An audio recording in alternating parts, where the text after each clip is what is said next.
বেলা 12টা নাগাদ পৌঁছে গেছিলাম আমরা বেলদা রিসর্টে। রিসর্টে গিয়ে দেখলাম রুমগুলো খুবই সুন্দর ছিল, কাঠের তৈরি, চারিধারে পাহাড়, চা বাগানে ঘেরা, মাঝখানে রিসর্টটি এবং রিসর্টের মাঝখানে একটা ছোট্ট সুইমিং পুল। রুমে বসেই পাহাড়ের সেই সৌন্দর্য উপভোগ করতে পারা যাবে। তার পেছন দিক থেকে গিয়ে একটি ছোট্ট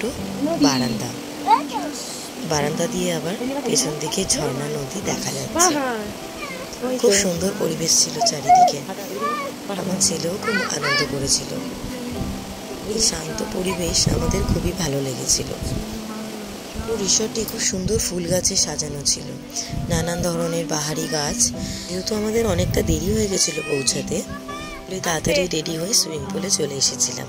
যে আমার ছেলে এক্সাইটমেন্টে একেবারে দৌড়াচ্ছে, জলে নামবে যে। সেখানে গিয়ে দেখলাম মোটামুটি সকলেরই ফটো সেশন চালু হয়ে গেছে।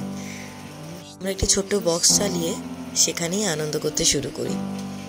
ব্রেকফাস্ট যেহেতু আমরা বাইরে করে এসেছিলাম, তাই এখানে এসে আমরা লাঞ্চের তাড়া করিনি। বেশ অনেকটা সময় আমরা সুইমিং পুলে কাটাই একসাথে। আগেই বলেছি এটা একটি কার্শিয়াংয়ের অরবিট এরিয়া এবং কটেজের সংখ্যাও খুব কম, তাই খুব একটা ভিড় ছিল না। অন্য লোকজনেরাও ছিল, কিন্তু আমাদের গ্রুপটা যেহেতু অনেকটা বড় ছিল, আমরাই যেন সবচেয়ে বেশি আনন্দ করেছি মনে হচ্ছিল।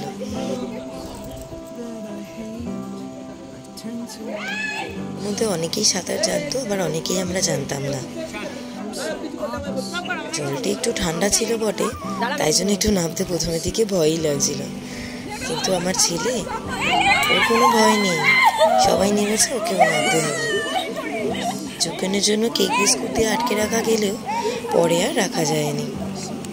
ও বাবা ওকে কিছুক্ষণ এন্টারটেইন করলেও ওকে পরে আর আটকানো যায়নি।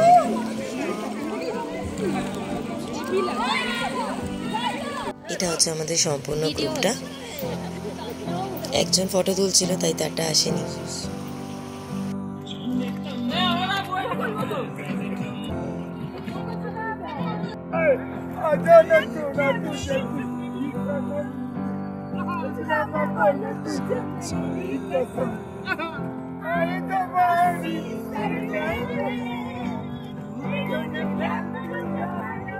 কেন বললাম যে আমরাই মনে হচ্ছিল বেশি আনন্দ করছিলাম গোটা পুল জুড়ে, সেটা এবার বুঝতে পারছেন তো?